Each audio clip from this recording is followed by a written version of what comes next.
जी, अस्सलाम वालेकुम। अच्छा, स्टार्ट करते हैं हम लोग। आज हमने जो डिस्कशन करनी है वो रिगार्डिंग एलएसआर करनी है, लाइक लेट शिपमेंट रेट और प्री फुलफिलमेंट कैंसिलेशन रेट। इसको हमने डिस्कस करना है आज, ठीक है। अब देखो, जी मैम। ऑब्वियसली जब भी हम प्रोडक्ट्स अपने वेयर हाउस से शिप करते हैं तो अमेजोन ये चाहता है कि जो भी प्रोडक्ट हम कस्टमर तक शिप करें उसकी शिपमेंट डेट के विद इन हम कस्टमर को डिस्पैच कर दें ऑर्डर। Okay ma'am. ठीक है। अगर हम डिस्पैच ओके। नहीं करते टाइमली तो क्या होता है कि अकाउंट की लेट शिपमेंट रेट इंक्रीज हो जाता है, क्योंकि हमने शिपमेंट लेट की होती है। आप यहाँ पर देखो, अगर मैं आपको ऑर्डर्स का पोर्शन दिखाऊं तो यहाँ पर मैनेज ऑर्डर्स पर जब हम जाते हैं, वैसे ये एफबीए का अकाउंट है जो डीएक्टिवेट हुआ हुआ है, लेकिन जी उसमें मैम। क्या होता है कि यहाँ शिफ्ट जितने भी ऑर्डर्स होते हैं। अब मैं कोई और अकाउंट बल्कि ओपन करती हूँ ताकि आपको मैं शो कर सकूं। एक मिनट। Okay ma'am. उसमें ये होता है कि जो भी ऑर्डर्स होते हैं उनकी ऑर्डर आईडीज के साथ ही हमें गिवन होता है कि ये जो प्रोडक्ट है ये कब तक शिप होनी चाहिए थी, और अगर उस टाइम लिमिट के विद इन अगर हम शिप नहीं करते तो अकाउंट का जो शिपमेंट रेट है वो इंक्रीज हो जाता है। जैसे ये एक अकाउंट डीएक्टिवेटेड है, इसमें मैं आपको ऑर्डर्स दिखाती हूँ। मैनेज ऑर्डर्स में जब हम जाएंगे, शिप्ड ऑर्डर्स पर क्लिक करेंगे और यहाँ पर आप देखो जैसे ये आइटम है, फॉर एग्जांपल यहाँ पर मैं इसकी ऑर्डर आईडी पर क्लिक करती हूँ। अब ये 18 जुलाई तक शिप होना चाहिए था। अगर विद इन 18 जुलाई ये शिप हो जाता है तो ठीक है, अगर ये शिप नहीं होता तो ओके मैम। इसकी वजह से अकाउंट पे लेट शिपिंग रेट जो है वो इंक्रीज हो जाता है, क्योंकि हमने ऑर्डर जो है वो लेट डिस्पैच किया होता है। अच्छा, एक लेट बिल्कुल। शिपमेंट होती है और एक अकाउंट पर होती है जिसे ओटीडी कहते हैं, ठीक है, यानी कि ऑन टाइम डिलीवरी होती है। वो डिलीवरी का मतलब ये होता है कि अगर 19 से 21 के दरमियान प्रोडक्ट पहुंचनी चाहिए तो 21 की बजाय अगर 22 को पहुंचेगी तो उस टाइम पर अकाउंट का ओटीडी जो है वो इफेक्ट होगा, ठीक है। उसे ऑन टाइम डिलीवरी कहते हैं, वो इफेक्ट होगा, ठीक है। अब यहाँ पर देखें, ओके मैं मैम। आपको दिखा देती हूँ। अकाउंट हेल्थ पर आपने क्लिक करना है और आप यहाँ पर जब लेट शिपमेंट रेट पर क्लिक करते हो तो ये 4% से लेस होनी चाहिए। अगर 4% से अबव हो जाती है तो इसकी भी स्ट्रेटजी बिल्कुल ओडीआर की तरह होती है कि आप ऑर्डर ज्यादा ले लें। जब आप ऑर्डर ज्यादा लेंगे तो शिपमेंट रेट ऑटोमेटिक जो है वो मतलब मैनेज होना स्टार्ट हो कम हो जाएगा। जाते। क्योंकि उसकी रीजन जी। ये है कि ये जो लेट शिपमेंट रेट हमें टॉप पर नजर आ रहा होता है अकाउंट हेल्थ में, वो 10 डेज का नजर आ रहा होता है। अगर 10 डेज में ओके मैम। जितने भी ऑर्डर्स आपने लिए होते हैं वो अगर ऑन टाइम आप शिप करते हो, यानी कि लेट नहीं करते, तो उस केस में ऑटोमेटिक इंप्रूव होना स्टार्ट हो जाता है, ठीक है। और वैसे 30 डेज तक इसका इम्पैक्ट आपके अकाउंट पर चलता रहता है, लेकिन अगर बहुत ज्यादा ऑर्डर्स लोगे तो वही बात है, क्योंकि परसेंटेज होती है टोटल ऑर्डर्स की विद इन 10 डेज और 30 डेज, तो उसकी वजह से लेट शिपमेंट रेट जो है वो ऑटोमेटिक आपका डिक्रीज होना स्टार्ट हो जाता है जब आपके ऑर्डर्स ज्यादा होते हैं। अगर ऑर्डर्स आप नहीं लोगे तो एलएसआर बहुत ज्यादा बढ़ जाता है, तो उसको कंट्रोल करने का यही बेस्ट तरीका है। Okay ma'am. और जिस तरह से वीटीआर सिर्फ सेलर फुलफिल्ड ऑफर्स पर एप्लीकेबल होता है, इसी तरह से एलएसआर भी सिर्फ और सिर्फ सेलर फुलफिल्ड ऑफर्स पर एप्लीकेबल होता है। और इसमें बेसिकली कस्टमर को जब हम शिप का स्टेटस देते हैं ना, देखिए मैं आपको दिखाती हूँ यहाँ पर कि कोई भी जब ओके मैम। प्रोडक्ट में हम उसकी ट्रैकिंग को एंटर करते हैं और ट्रैकिंग एंटर करने के बाद कस्टमर के पास वो शिप का स्टेटस चला जाता है। ये देखिए शिप्ड आइटम में जब वो चली जाती है, पहले वो अनशिप होती है, जब हम उसकी ऑर्डर आईडीज को कंफर्म करते हैं तो उस टाइम वो शिप के स्टेटस में चली जाती है। यहाँ पर कस्टमर को शिप लिखा हुआ नजर आना स्टार्ट हो जाता है, ठीक है। तो जी मैम। मतलब ये कि कस्टमर को शिप नजर आना चाहिए with in the time limit. अगर विद इन टाइम लिमिट नजर नहीं आएगा तो हमारे अकाउंट का जो एलएसआर है वो ऑटोमेटिक इंक्रीज होना स्टार्ट हो जाएगा।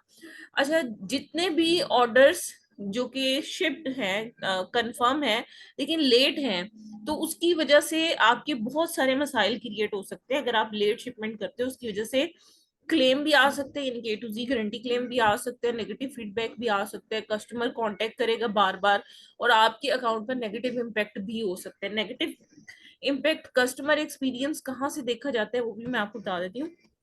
ये देखें, परफॉर्मेंस में जाकर ये वॉइस ऑफ कस्टमर से देखा जाता है कि कस्टमर का क्या नेगेटिव एक्सपीरियंस किस लिस्टिंग के बारे में, किस प्रोडक्ट के बारे में रहा है, क्योंकि इस अकाउंट पर लिस्टिंग्स डिलीट हो चुकी हैं, अमेजोन ने डिलीट कर दी हैं, तो इस वजह से हमें ओके। नजर नहीं आ रहा। अलबत्ता यहाँ पर जितनी भी आइटम्स होती हैं उनकी सारी जो भी नेगेटिव नेगेटिव एक्सपीरियंस होते हैं कस्टमर के, वो यहाँ पर हमें नजर आ रहे होते हैं। अच्छा, अब इसके बाद मैं आपको फर्दर दिखाती हूँ कि हम अकाउंट पे मैंने आपको बता दिया कि एलएसआर के साथ साथ दो फैक्टर और भी होते हैं, वो मैं अभी आपको शो करती हूँ। अकाउंट हेल्थ पर जाएंगे हम, और दोबारा से आप देखें यहाँ पर जब मैं एलएसआर पर क्लिक करती हूँ तो यहाँ पर एलएसआर के नीचे देखो ये ऑन टाइम डिलीवरी रेट आ रहा है, ठीक है। तो ये भी इंपॉर्टेंट होता है, लेकिन इसकी वजह से अकाउंट डीएक्टिवेट नहीं होता, ठीक है। लेकिन अगर आप ओके। गुड एक्सपीरियंस चाहते हो और अच्छी परफॉर्मेंस चाहते हो अपने अकाउंट की, तो इसको भी मेंटेन करना जरूरी होता है, और ये 97% से ग्रेटर होना चाहिए। लेकिन जब आप ऑन टाइम डिस्पैच कर देते हो ना, तो उसके बाद कैरियर की तरफ से लेट होता है, आपकी तरफ से लेट नहीं होता। लेकिन रिकमेंडेड यही होता है कि जो OTDR है वो 97% से अबव होना चाहिए। जितनी भी ऑर्डर्स आपने डिलीवर किए हैं, उनकी जितनी भी शिपमेंट्स हैं, उसमें जो भी एस्टिमेटेड डिलीवरी डेट होती है, अगर उसके विद इन प्रोडक्ट चली जाती है तो वेल एंड गुड, अगर नहीं जाती तो OTD और जो है वो उसमें रेट आपका इफेक्ट होता है। लेकिन अकाउंट पे इसका बहुत ज्यादा इम्पैक्ट नहीं होता। आप यहाँ पर देख लो, लिखा हुआ है कि there is no penalty for not meeting the performance target. कोई पेनल्टी नहीं है, कोई अकाउंट की डीएक्टिवेशन नहीं है। हाँ, बस अगर आप अकाउंट अच्छा शो करना चाहते हो तो ये इंपॉर्टेंट है। लेकिन एलएसआर जो है उसकी वजह से आप देखो लिखा हुआ है क्लियरली यहाँ पर कि रिजल्ट इन अकाउंट डीएक्टिवेशन, कि अगर आप के अकाउंट का एलएसआर 4% से अबव चला जाता है तो उसकी वजह से अकाउंट डीएक्टिवेट हो सकता है, ठीक है। ये चीज हो गई। जी मैम। इसके बारे में मैंने आपको क्लैरिटी दे दी, इसको मैंने इम्प्रूव करने का तरीका बता दिया। हाँ, अब अगर मतलब एलएसआर इंक्रीज हो जाता है तो उसमें फिर सम टाइम ये होता है कि अकाउंट की सेलर फुलफिल्ड ऑफर्स बंद हो जाती हैं। अब सेलर फुलफिल्ड ऑफर्स जब बंद होंगी तो ऑब्वियसली मसाइल होंगे कि आप अपने वेयर हाउस से प्रोडक्ट को शिप नहीं कर सकते। तो यूजुअली यही होता है कि अगर एलएसआर अकाउंट पे इंक्रीज हो जाता है तो उस केस में अमेजोन हमारे अकाउंट की सेलर फुलफिल्ड ऑफर्स बंद करता है, ठीक है। और सेलर फुलफिल्ड ऑफर्स जब बंद होती है ना, तो यूजुअली अमेजोन या तो आपको ये कहेगा कि आपने फलां टारगेट पूरा नहीं किया, और अगर आप ड्रॉप शिप कर रहे हुए तो फिर अमेजोन पकड़ लेगा कि आपने ड्रॉप शिपिंग किया है। तो ये परफॉर्मेंस नोटिफिकेशन से आपको पता चलता है कि अकाउंट में क्या प्रॉब्लम हुई थी। यहाँ पर देखें लिखा हुआ है कि account at the risk of deactivation, ठीक है। इस तरह करके जी मैम। आपको यहाँ पर पता चलेगा, ठीक है। तो जो भी परफॉर्मेंस नोटिफिकेशन आएगा उसमें अगर एलएसआर का मसला है तो उसका मैं अभी आपको स्क्रीनशॉट सेंड करती हूँ कि भाई उसमें जो कंप्लेन ओके। आएगी वो इस तरह से आएगी कि आपके अकाउंट पे एलएसआर मतलब अब 4% से अबव चला गया है और इसका टारगेट अंडर 4% है, जिसकी वजह से आपके अकाउंट में प्रॉब्लम आई है या सेलर फुलफिल्ड ऑफर बंद हुई है। अब इसका ओके। सोल्यूशन ये है कि आप एलएसआर को ओपन करो, और इसकी भी इसी तरह से यहाँ पर अभी क्योंकि एप्लीकेबल नहीं है, अगर ये एप्लीकेबल होता तो यहाँ पर एक डाउनलोड रिपोर्ट का बटन आता तो आपको पता चलता कि किस ऑर्डर को आपने लेट डिस्पैच किया जिसकी वजह से प्रॉब्लम आई है, ठीक है। तो ओके मैम। ऑब्वियसली जब आपने लेट डिस्पैच किया होगा तो आपको रीजन भी पता होगी कि आपने क्यों लेट डिस्पैच किया है। इन्वेंट्री का इशू था, किस चीज का इशू था, वो इशू आपने मेंशन करना है, या कोई एम्प्लॉय छुट्टी पर था या वेयर हाउस में कोई मसला हो गया, इनके जो भी इशू था वो आपने रूट कॉज में बताना होता है। थ्रू कॉल भी बता सकते हैं आप, इसमें भी कॉल का ऑप्शन होता है, क्योंकि माइनर इश्यूज होते हैं इसमें कॉल के थ्रू कम्युनिकेट किया जा सकता है। Okay ma'am. तो फिर इससे ये सेलर फुलफिलमेंट ठीक हो जाता है मैम? जो बोलिए। बीएम करते हैं, जो बीएम करते हैं जो बंदे, वो इससे ठीक हो जाते हैं, मतलब उसकी लिस्टिंग वापस हो जाती है और वो सेलर फुलफिलमेंट कर सकते हैं, अपने जी। वेयर हाउस से डिस्पैच कर सकते हैं। हम्म।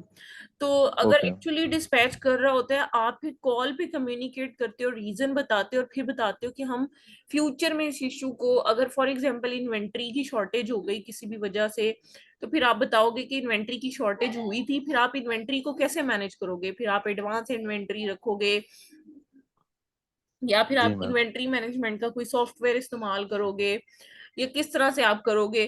तो वो सारे प्लान्स आपको साथ में बताने होते हैं, और बस छोटा सा प्लान ऑफ एक्शन होता है इसका, और अकाउंट रीइंस्टेट हो जाता है, ऑफर्स इसकी ओपन हो जाती हैं। हाँ, लेकिन ओके। अगर एक दफा एलएसआर की वजह से आपने अकाउंट रीइंस्टेट करवाया और फिर दोबारा अगर एलएसआर का प्रॉब्लम आ गया, तो फिर अकाउंट को रीइंस्टेट करवाना मुश्किल होता है। फिर आपको एक खास टाइम पीरियड एफबीए करना पड़ता है, उसके बाद जाके आप अप्लाई करके दोबारा से सेलर फुलफिल्ड ऑफर जो है वो अपनी रीएक्टिवेट करवा सकते हैं। ठीक है। जी मैम। ये कितना ड्यूरेशन होना चाहिए देखिए एफबीएम के बाद एफबीए ये? कम से कम आप 1 से 2 महीने फिर आप करते हो, जब एक दो दफा वायलेशन लग जाती है ना, फिर अमेजोन जरा जी मैम। स्ट्रिक्ट हो जाता है आपके साथ कि आप सेम चीजों को रिपीट बार बार क्यों कर रहे हो। हाँ ये है कि अगर कोई 6 महीने बाद, साल बाद जाके दोबारा से कोई इशू रेज होता है, फिर प्रॉब्लम नहीं होती। लेकिन हाँ, बहुत इंस्टेंट अगर हो जाए कि अभी होके हटा है, रीइंस्टेट करवाया, फिर दोबारा वैसा इशू आया, तो फिर अमेजोन आपके बारे में स्ट्रिक्ट हो जाता है। Okay ma'am. ओके। अच्छा, अब जो सेकंड इसका पोर्शन है, वो भी मैं आपके साथ डिस्कस करती चलूं, और फिर इनकी अपील्स को भी देख लेते हैं। अच्छा, इसमें सेकंड है प्री फुलफिलमेंट कैंसिलेशन रेट। इसका टारगेट है 2.5% से लेस होना चाहिए। अब मैं आपको इसको भी बताती हूँ कि प्री फुलफिलमेंट कैंसिलेशन रेट। अच्छा, अब कैंसिलेशन जो ऑर्डर की होती है, फॉर एग्जांपल आपने कोई ऑर्डर रिसीव की है, और अब आप उसे फुलफिल नहीं करना चाह रहे, तो कैंसिलेशन बेसिकली दो तरह से होती है। एक होती है कस्टमर की तरफ से, कि कस्टमर ने ऑर्डर ओके। प्लेस किया और बाद में कैंसिल कर दिया। और एक कैंसिलेशन होती है सेलर की तरफ से। अगर कोई कस्टमर ऑर्डर कैंसिल जी। करता है, तो उसका हमारे अकाउंट पे कोई इम्पैक्ट नहीं आता। लेकिन हाँ, अगर कोई सेलर अपनी तरफ से कोई ऑर्डर कैंसिल करता है, तो उस टाइम पर amazon उसको नेगेटिव कंसीडर करता है। और विद इन 7 डेज जो सीआर है, सीआर का मतलब कैंसिलेशन रेट, वो मतलब आप परसेंटेज amazon ने दी है कि विद इन 7 डेज 2.5% से ज्यादा ना हो, कि इतने ज्यादा ऑर्डर आपने कैंसिल नहीं करने। क्योंकि amazon ये कहता है कि अगर आप इन्वेंट्री रख के बैठे हो, तो बेचने के लिए बैठे हो, अगर कोई ऑर्डर आता है तो आपकी रिस्पॉन्सिबिलिटी है उसको फुलफिल करना, क्योंकि आपकी इन्वेंट्री शो जी कर रही मैम। है कि आपके पास प्रोडक्ट अवेलेबल है। ठीक है। तो जी मैम। जितने भी मैट्रिसेस हैं, उसमें आइटम कैंसिलेशन अगर सेलर की तरफ से इनिशिएट होगी, तो उसमें फिर amazon जो है वो हमारे अकाउंट में प्रॉब्लम कर सकता है। इसमें भी आप देख सकते हो कि अकाउंट डीएक्टिवेट हो सकता है। और जितने भी पेंडिंग ऑर्डर्स हैं या आइटम्स हैं, अगर तो डायरेक्टली कोई कस्टमर उसको कैंसिल करता है, तो फिर वो कैंसिलेशन रेट में शामिल नहीं होते। तो मैं आपको बहुत सारे ऑर्डर्स इस तरह के दिखा सकती हूँ जो कि कस्टमर ने मतलब कैंसिल किए होते हैं, तो उसका कोई इम्पेक्ट नहीं होता हमारे अकाउंट पर। लेकिन अगर हम खुद से कैंसिल करेंगे, तो फिर अमेजोन एक हमें नोटिफिकेशन भेजेगा कि आपका कैंसिलेशन रेट मोर देन 2.5% है, जो कि आपके अकाउंट पर नेगेटिव इम्पैक्ट लेकर आ रहा है। सो आप उसको एज सुन एज जी मैम। पॉसिबल रिजॉल्व करें, या फिर उसमें और भी तरह के कुछ कर सकता है। इस तरह से अमेजोन ये भी कह सकता है कि भी आपने जो है वो ऑर्डर्स क्यों कैंसिल किए, मतलब उसका नेगेटिव इम्पैक्ट आ सकता है। अच्छा, ये कैंसिल्ड ऑर्डर्स यहाँ पर अभी कोई, जी ये देखिए, ये बायर ने कैंसिल किया हुआ है। कैंसल। ठीक है, ये बायर ने कैंसिल किया हुआ है। लेकिन ये वाला ऑर्डर देखिए, ये वाला ऑर्डर, ये सेलर ने कैंसिल किया हुआ है। जो सेलर कैंसिल करता है उसका इम्पैक्ट अकाउंट पर आता है, और जो बायर कैंसिल करता है उसका कोई इम्पैक्ट नहीं होता। तो आप यहाँ पर देखो कि बायर की कैंसिलेशन है ये सब, लेकिन एक ऑर्डर सेलर ने भी कैंसिल किया हुआ है। ठीक है। तो जी मैम। अगर ये कैंसिलेशन रेट एक हद से 2.5% से अबव चला जाए, तो इसका भी कंट्रोल का वही तरीका है कि आप ज्यादा ऑर्डर ले लें, परसेंटेज कम हो जाएगी। तो ओके मैम। इसमें मतलब कहने का ये है कि ये देखिए, अब मैं आपको इसके बारे में बता रही थी कैंसिलेशन रेट। तो इसकी जो अपील है, वो आपने अमेजोन को सबमिट करानी होती है, और बताना होता है कि क्या रीजन थी जिसकी वजह से आपको ऑर्डर कैंसिल करना पड़ा। वो सारा सिनेरियो डिस्कस करने की जरूरत होती है। ये भी कॉल के थ्रू भी हो सकता है, इन रिटर्न भी हो सकता है, क्योंकि ये माइनर वायलेशंस कंसीडर होती हैं। इस वजह से अमेजोन बहुत ज्यादा स्ट्रिक्ट नहीं होता इन सब में। आपको फ्लेक्सिबिलिटी देता है कि आप दोबारा से इसे रिकवर करो और फ्यूचर में इसको होने से रोको। असल में आपका जो जो असल में मसला क्रिएट हो गया वो अमेजोन के लिए उतना इम्पोर्टेंट नहीं है जितना मतलब ये इम्पोर्टेंट है कि फ्यूचर में इस इशू को रोकने के लिए आपने क्या प्लानिंग की है। तो वो क्या प्लानिंग करना। आपकी स्ट्रांग होनी चाहिए। अगर इन्वेंट्री का इशू है तो उसको आपने कैसे मैनेज करना है वो चीज अमेजोन आपसे पूछेगा। अमेजोन को ये तो पता है कि आप कर चुके हो, जो हो चुका है वो तो ठीक है, उसकी रीजन बता दो कि क्या रीजन थी। और उस रीजन को या उस तरह के सिनेरियो से आप नेक्स्ट टाइम अगर आप उसको देखना चाहते हो, खत्म करना चाहते हो, तो वो क्या तरीकाकार है जिसके थ्रू आप इस सारे सिनेरियो को दोबारा से रिपीट होने से रोकोगे। ठीक है, ये चीज इंपॉर्टेंट है। जी। अब आपने मुझे 2 मिनट देनी है, मैं ग्रुप में आपको अपील शेयर करती हूँ और इसके नोटिफिकेशन शेयर करती हूँ। ओके मैम, और मैम ये बता सकती है आप कि ये ऑर्डर क्यों कैंसिल करते हैं, ये जो सेलर है ना, ये इसकी हम्म। वजह क्या हो सकती है। किसकी? सेलर जो ऑर्डर कैंसिल करते हैं ना प्री जी, इसमें फुलफिलमेंट, आउट ऑफ हाँ। स्टॉक की भी हो सकती है। हो सकता है कि कोई डिलीवरी का इशू हो सकता है, मतलब देखो ना, क्योंकि विद इन टाइम लिमिट आपको ऑर्डर भी फुलफिल करना होता है। तो सम टाइम लोग इस वजह से भी करते हैं, और सम टाइम ये होता है कि स्टेट इस तरह की से ऑर्डर आ जाते हैं आपको कि आपको फुलफिल करने में प्रॉब्लम आ रही होती है, तो उस टाइम पर भी हम कैंसिल करते हैं उसको। क्योंकि कुछ लोग और ये शिपिंग बीए और पैम्पलेट्स को जी मैम। प्रॉपर नहीं बनाते। तो वो जिस तरह अलास्का है, इस तरह के जो अलाबामा है, इस तरह की जो स्टेट्स हैं, इसमें सब तरह की कैरियर सर्विस नहीं आपको मिलती।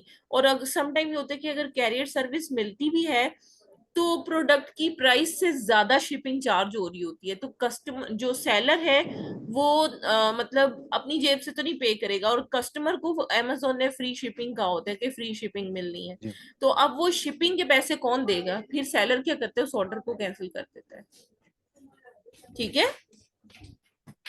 जी मैम, ये बात भी ठीक है। और मैम ये बीए बीएम ये दोनों पेयर सॉरी। लागू हुआ है या पीएल में। ये सब में हो सकता है, जो भी मैम ये प्रोडक्ट बीए हो, में चाहे होता है। होलसेल हो, प्राइवेट लेबल हो, आर्बिट्राज कर रहे हो, जो प्रोडक्ट हमारे अपने वेयर हाउस से शिप होगी ना, ये सब पर एप्लीकेबल है। ठीक है।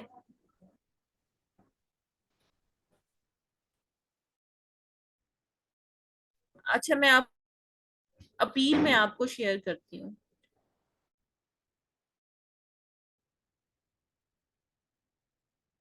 जी, मैंने आपको अपील्स शेयर की हैं इसकी, और आपको नोटिफिकेशन भी शेयर की है। उसमें जी मैम। कैंसिलेशन रेट का बस यही होता है फर्क कि उसमें pre fulfilment cancellation rate is higher than 2.5%। तो इस तरह का आता है, और बाकी एल बिल्कुल जैसे हमने एलएसआर का देखा है उसी तरह से उसका नोटिफिकेशन आता है। अब दोनों की जो ओके मैम। अपील्स हैं वो बहुत ही सिंपल हैं, बहुत कम इसको मॉडिफाई करने की जरूरत होती है, लेकिन हाँ, मॉडिफिकेशन फिर भी कंपलसरी होती है। क्योंकि देखो, जब तक अकाउंट के सिनेरियो को नहीं देखोगे, कितने ऑर्डर्स में प्रॉब्लम आया ये नहीं देखोगे, तब तक आप अपनी अपील को इफेक्टिवली नहीं बना सकते। लाइक अगर आप देखो कि एक अकाउंट है उसमें सिर्फ 2 ऑर्डर्स में प्रॉब्लम आया है, लेकिन वो फर्दर ऑर्डर्स नहीं ले सके जिसकी वजह से एलएसआर या उसका कैंसिलेशन रेट बढ़ता गया है। लेकिन एक अकाउंट ऐसा है जिसमें 10 ऑर्डर्स इस जी तरह मैम। के हैं, जिसमें अलग अलग सिनेरियोज हैं, तो फिर आपको सारे सिनेरियोज अमेजोन के साथ डिस्कस करने पड़ेंगे। लेकिन अगर देखो, एक ही प्रोडक्ट है, एक ही तरह का मसला सब में रिपीट हो रहा है, तो फिर उसमें हो सकता है कि अमेजोन आपके अकाउंट की सेलर फुलफिल्ड ऑफर्स बंद कर दे। तो अमेजोन जो है वो ज्यादा स्ट्रिक्ट इन केसेस में नहीं होता। ज्यादातर जी जो मैम। हम इनऑथेंटिक प्रोडक्ट्स वगैरह सेल करते हैं या ड्रॉप शिप करते हैं, amazon को उस केस में ज्यादा प्रॉब्लम होती है। अच्छा, आजकल जो है वो एफबीएमडी थोड़ी मतलब समझो कि ट्रिकी हो चुकी है कि अगर अकाउंट पर आप एफबीएम करते हो, लेकिन अगर आपके पास इनवॉइसेस प्रॉपर नहीं होती हैं, आइटम्स इस तरह की होती हैं जो आप रिटेलर से, जैसे वॉलमार्ट से सैम से, ईबे से, कहीं से भी सोर्सिंग वगैरह कर रहे होते हो आइटम्स की, तो उसमें भी amazon उसको ड्रॉप शिप कंसीडर कर लेते हैं, क्योंकि amazon को पता होता है कि ये स्पेसिफाइड जो प्रोडक्ट है ये किस तरह के रिटेलर से मिलेगी। तो amazon ये चीज अलाउ नहीं करता कि आप रिटेलर से परचेज करके सेल आउट करें। तो इस वजह से भी आजकल एफबीएम के अकाउंट्स पे प्रॉब्लम आ रही है और amazon उसे ड्रॉप शिप ही कंसीडर कर रहा है। तो कट इन जी शॉर्ट मैम। इसमें इम्पॉर्टेंट चीज ये है कि एफबीएम में मॉडल ऑफ बिजनेस कोई भी हो सकता है, ठीक है, लेकिन इस चीज पर डिपेंड करती है सारे सिनेरियो कि आप प्राइवेट लेबल कर रहे हो, होलसेल कर रहे हो या आर्बिट्राज कर रहे हो। अगर आर्बिट्राज है तो आपके अकाउंट की ऊपर रिस्क ज्यादा है, और अगर होलसेल कर रहे हो और प्राइवेट लेबल कर रहे हो तो ये बिल्कुल एक माइनर सा केस है, क्योंकि amazon इस तरह के केसेस को जल्दी सॉर्ट आउट कर देते हैं, क्योंकि amazon को पता होता है कि प्योरली इस टाइप का अकाउंट है। लेकिन अगर आपके पास इनवॉइसेस नहीं है, चीजें नहीं है, कंप्लीट पूरी नहीं है, उस केस में फिर उस सिनेरियो में आपके लिए प्रॉब्लम्स क्रिएट होते हैं। तो इस अपील को एक दफा देखिए, अगर कोई भी क्वेश्चन है तो काइंडली आप पूछें। जी मैम।